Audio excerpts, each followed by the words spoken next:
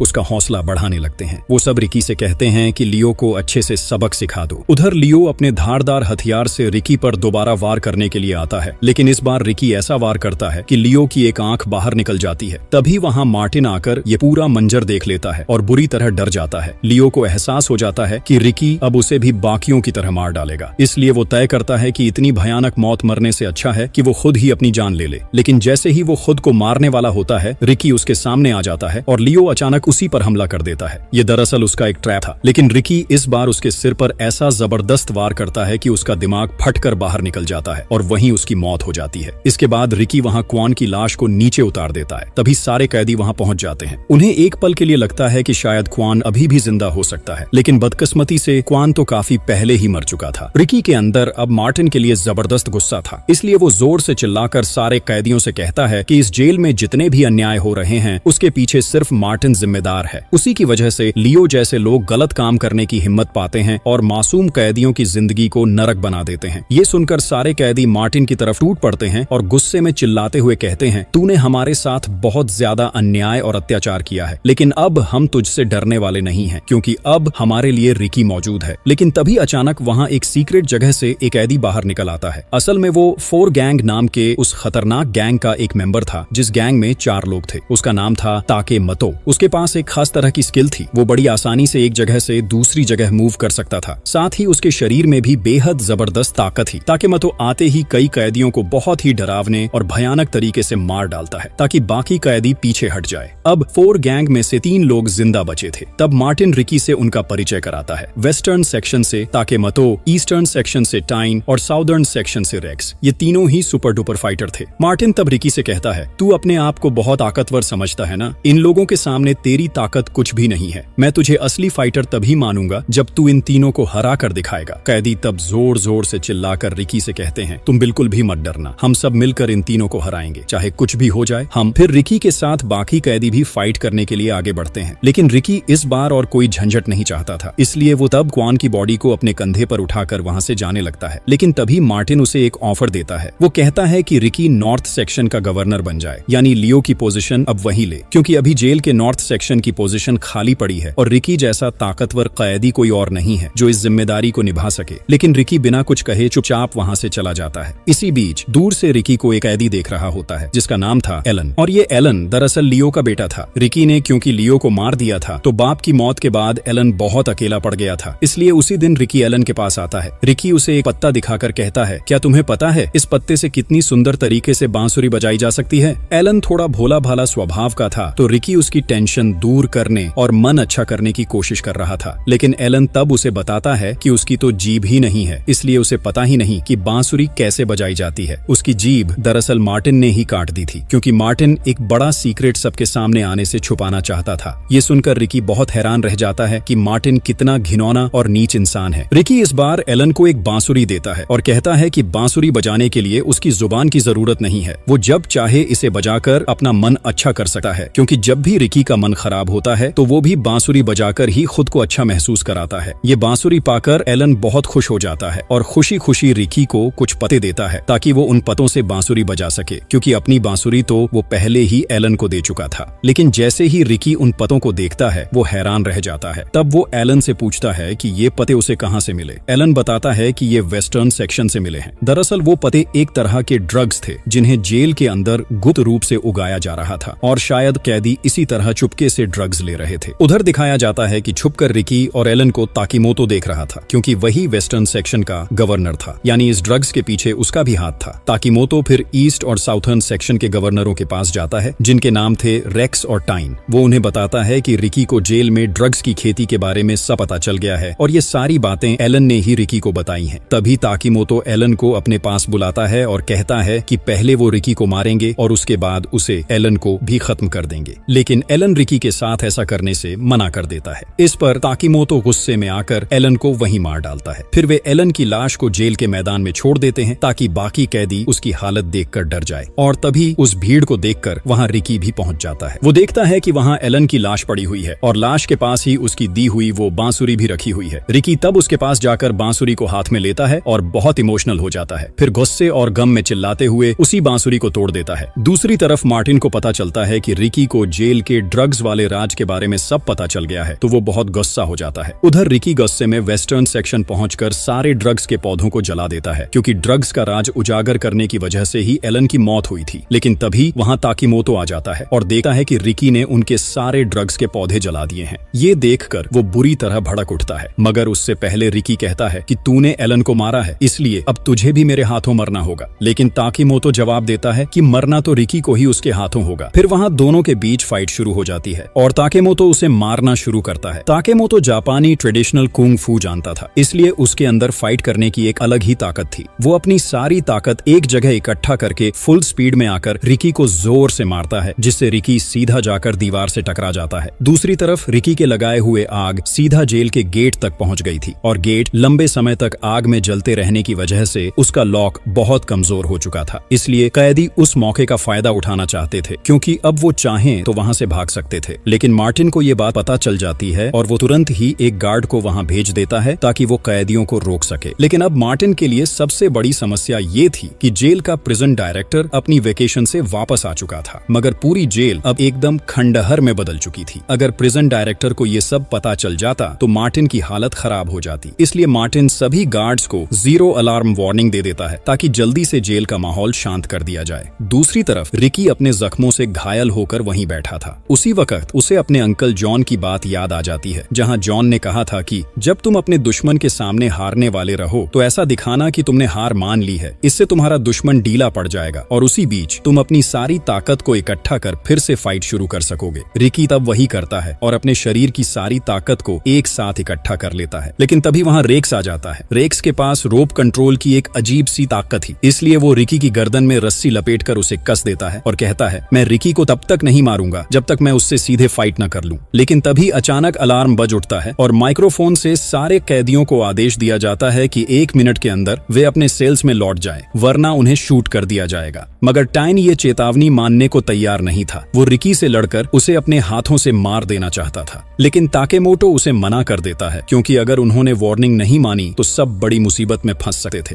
तभी वहीं गोलियों की बौछार शुरू हो जाती है और सब कैदी वहां से भाग जाते हैं। लेकिन टाइन रिकी को पकड़कर अपने साथ एक सेल के अंदर ले जाता है। इधर मार्टिन इस मौके का फायदा उठाता है और उस सेल के दोनों दरवाजे खोल देता है, जिससे दोनों तरफ से लिक्विड सीमेंट निकलने लगता है। दरअसल मार्टिन किसी भी हालत में डायरेक्टर के आने से पहले रिकी को खत्म करना चाहता था। यहाँ तक कि अगर इस वजह से टाइन की मौत भी हो जाती तो मार्टिन को कोई फर्क नहीं पड़ता। तो रिकी और टाइन दोनों ही सीमेंट वाले सेल में फंस जाते हैं। लेकिन रिकी चूंकि बहुत ताकतवर था, इसलिए वो तुरंत वहां का लोहे का दरवाजा तोड़ देता है और टाइन को भी बचाकर बाहर निकाल लेता है। मगर जब मार्टिन ये देखता है तो उसे एहसास होता है कि रिकी दरअसल दिल से बहुत अच्छा इंसान है। लेकिन मार्टिन को इसकी कोई परवाह नहीं थी, क्योंकि उसे तो इंसानी जिंदगियों की कद्र ही नहीं थी। इधर टाइन का शरीर बहुत भारी हो चुका था, क्योंकि उस पर बहुत सारा सीमेंट चिपक गया था और रिकी के शरीर पर लगे सीमेंट ने भी उसे कसकर जकड़ लिया था। इस दबाव की वजह से रिकी की छाती पर बहुत बोझ पड़ता है और वहीं वो बेहोश हो जाता है। तब मार्टिन गार्ड्स को आदेश देता है कि रिकी को कैद कर लिया जाए। फिर अगले दिन सुबह जेल का वार्डन जेल विजिट करने आता है। उसके साथ उसका बिगड़ा हुआ बेटा वांग भी था। असल में इस जेल के अंदर जितने भी गलत और गैर कानूनी काम होते थे, उनकी जड़ में वही वार्डन था। तो मार्टिन वार्डन को बताता है कि लाखों रुपए की ड्रग्स की फसल को एक कैदी जिसका नाम रिकी है उसने जला दिया। ये सुनकर वार्डन बेहद गुस्से में आ जाता है। मार्टिन फिर उसे रिकी को दिखाने ले जाता है। वहाँ दिखाया जाता है कि रिकी को एक सेल के अंदर बांध कर रखा गया है और उसका पूरा शरीर सीमेंट से ढका हुआ था। लेकिन थोड़ी ही देर में रिकी अपने शरीर से सारा सीमेंट झटक देता है और अपने हाथ की रस्सियां भी आसानी से खोल लेता है। इसके बाद जब वो वार्डन पर हमला करने आता है, तभी अचानक उस सेल की दीवार तोड़कर टाइन वहां आ जाता है। टाइन तब जेल के लोहे का इस्तेमाल करके रिकी को बांधकर पीटना शुरू करता है। रिकी ने उसे पहले बचाया था, लेकिन इस बात की उसे जरा भी कदर नहीं थी। इधर रिकी किसी भी तरह खुद को छोड़ा नहीं पा रहा था। तभी टाइन उसका सिर दबाकर उसे फोड़ने की कोशिश करता है, लेकिन ठीक उसी वक्त रिकी अपनी ताकत लगाकर किसी तरह खुद को छुड़ा लेता है और टाइन को ऐसा मुक्का मारता है कि एक ही पंच में उसका चेहरा फट जाता है और वो वहीं मर जाता है। ये देखकर मार्टिन और वार्डन दोनों बुरी तरह डर जाते हैं, मगर वार्डन रिकी को सजा देने के लिए आयरन ब्लॉक का इस्तेमाल करता है। ये वही भारी लोहा था जो सेल के अंदर सेट किया गया था और धीरे धीरे नीचे आकर कैदी को पूरी तरह कुचल देता था। जब रिकी को उसमें बांधा जाता है तो ब्लॉक धीरे धीरे उसे दबाना शुरू कर देता है। हालांकि रिकी अपनी पूरी ताकत से उसे रोक लेता है, लेकिन तभी वार्डन वहां बिजली का झटका देना शुरू करता है। इस वजह से रिकी के लिए ब्लॉक को थामे रखना मुमकिन नहीं रह जाता और वो जमीन पर गिर पड़ता है। लेकिन तभी दिखता है कि टाइन अभी भी जिंदा है। वो मार्टिन से मदद मांग रहा था, मगर मार्टिन कहता है कि तेरे जैसे निकम्मे को बचाकर क्या फायदा, क्योंकि तू तो रिकी से हार ही चुका है। अब मुझे तेरी कोई जरूरत नहीं। उधर रिकी किसी तरह सेल का दरवाजा तोड़कर बाहर निकल आता है और तुरंत उस आयरन ब्लॉक को रोकर टाइन से कहता है कि जल्दी बाहर निकल जा। लेकिन टाइन के शरीर में अब हिलने डुलने की ताकत ही नहीं बची थी। देखते ही देखते सबके सामने वही ब्लॉक उसे दबाकर कुचल देता है और वहीं उसकी मौत हो जाती है। लेकिन मरने से पहले टाइन के पास से एक तस्वीर उड़ी आती है। रिकी देखता है कि ये तस्वीर टाइन और उसकी माँ की है। तब रिकी वो तस्वीर मार्टिन को दिखाकर कहता है, तू कोई इंसान है? यहाँ हर एक कैदी की फैमिली है। उनके घर वाले हर पल उनके लौटने का इंतजार करते हैं, लेकिन तू उन्हें गंदे तरीके से इस्तेमाल करके उनकी जिंदगी छीन लेता है। इंसानी जिंदगी तेरे लिए इतनी बेकार है। लेकिन वार्डन को रिकी की इन बातों से कोई फर्क नहीं पड़ता। वो रिकी को एक नए ट्रैप में डाल देता है और मार्टिन से कहता है कि सारे कैदियों को मैदान में ले आओ। यहाँ दिखता है कि वार्डन ने रिकी को एक गड्ढे में बैठा दिया है और सारे कैदी उसे घेर कर खड़े हैं। तभी वार्डन आकर कैदियों से कहता है कि वे सब बारी बारी से रिकी को मिट्टी से दबाकर जिंदा दफना दें, लेकिन 2 कैदी इस काम से साफ मना कर देते हैं क्योंकि वे रिकी से मोहब्बत करते थे।